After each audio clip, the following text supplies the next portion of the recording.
demonstrate the stiff leg deadlift today. I'm doing the barbell, dumbbells, and kettlebell. So I'm going to show it with 3 different pieces of equipment. And I want to go over a couple different things: foot position, scapular retraction, keeping your core tight, and then keeping your head in alignment. So when you're doing this movement, I want you to think of a door hinge. So a door hinge would look something like this, and this is exactly the movement that you're going to be doing when you are stiff leg deadlifting. So your knees are going to stay soft, and your feet are going to be about shoulder width distance apart, and you're going to hinge at the waist. So you're not going to entirely lock your knees out, but you are going to keep them soft and straight as you can, with, as long as your hamstrings can handle it. So the lines on the bar are going to help you see where you want to grab the bar, and you always want to make sure that you're equally distanced apart. So if my feet are about shoulder width, they're going to be here. My grip is either going to be right about the same, maybe a little bit wider, or I may feel more comfortable coming out here. I don't want to go too wide out here, and I also don't want to go too close right here. So you want to kind of play around with distance apart and what feels good. But do make sure that you completely wrap your hands, your grip around the bar. So you don't want to go thumbless. You want to make sure that your thumbs completely get wrapped around the bar. As your weight gets heavier, you can do what's called an alternating grip right here. One hand is going to come over, one's going to be under. Typically, if I'm right-handed, my right hand will stay over, and my left hand then will stay under. And this is really just to allow you to have a stronger grip as the weight gets heavier, so you feel like you have a little bit more control over the bar and the weight. So it should feel a little bit easier.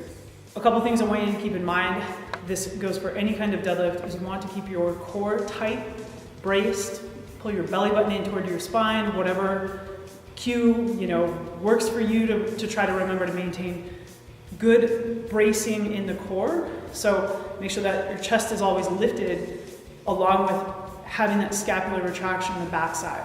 So when you're coming up into your deadlift, you want to stand up nice and tall with perfect posture. You want to tighten up your glutes, so contract your glutes.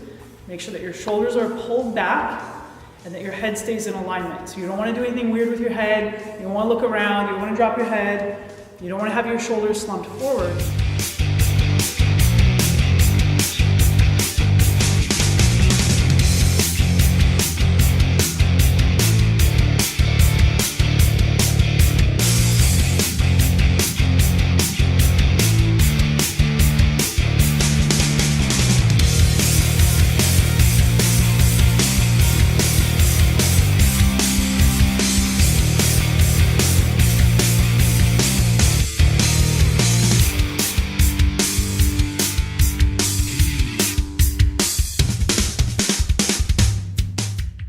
So the movement that you're doing in a stiff leg deadlift is a hip hinge. It's not a full squat, which is why you can see that my knees were a little bit bent, but they weren't bending down into a squat, but they also were not staying locked out. So the other thing I wanted to point out there is that my back stayed flat the entire time, or it should have.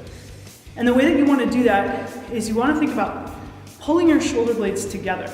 So the motion that you're going to be doing is called scapular retraction. And basically this is what it looks like. So you're taking your shoulder blades, your scapula, and you're pulling them together, which is going to arch your back just a little bit and push your chest forward. The trouble that people run into with this is typically that as they fatigue, they can no longer keep that isometric contraction, so they can no longer keep their scapula retracted. Those muscles have not been developed. They're not strong enough for whatever reason. Maybe there's a lack of mobility or flexibility in the back, shoulders, even the thoracic spine. First of all, before you load up the bar and start ego lifting, you need to work on strengthening the back and work on your mobility so that you can maintain isometric contraction and scapular retraction. So you are able to keep this position the entire time. So as you're presetting right here, you're able to take that down with you, keeping your head in alignment, so your vision is going to come down with your lift. You're going to come down, you're going to keep your chin tucked.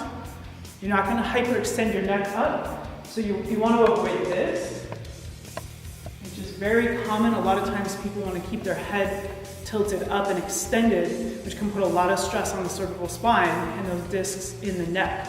So as you progressively get stronger, your weight gets heavier, there's more stress put on the neck. So you want to avoid that and keep your chin down, keep your head in alignment with your spine. Next demonstration is going to be with dumbbells. I'm going to do the exact same movement as stiff leg deadlift.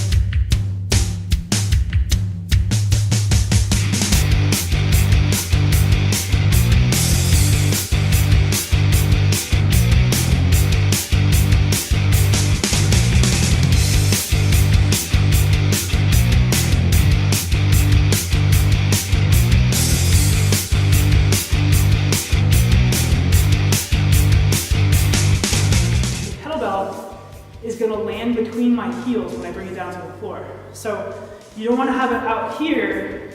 You always want to have whatever it is you're lifting, whether it be barbell, dumbbells, or kettlebell. You always want to keep it as close to your shins as you possibly can. So again, feet are going to be shoulder width distance apart. Chest is up, scapula is retracted, abs are tight.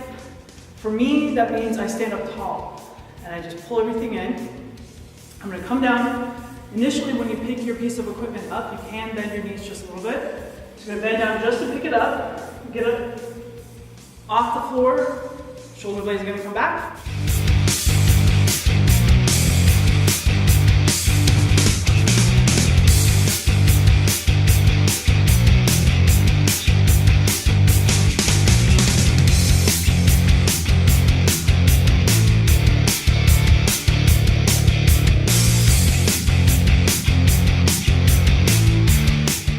The stiff-legged deadlift is not for everybody if you do have lower back issues. First of all, work on fixing your lower back issues. If you need to work with a physical therapist or a doctor, do so. If you do not have any lower back issues, keep it that way. Take good care of your lower back. Perform every one of these exercises properly. Warm up properly.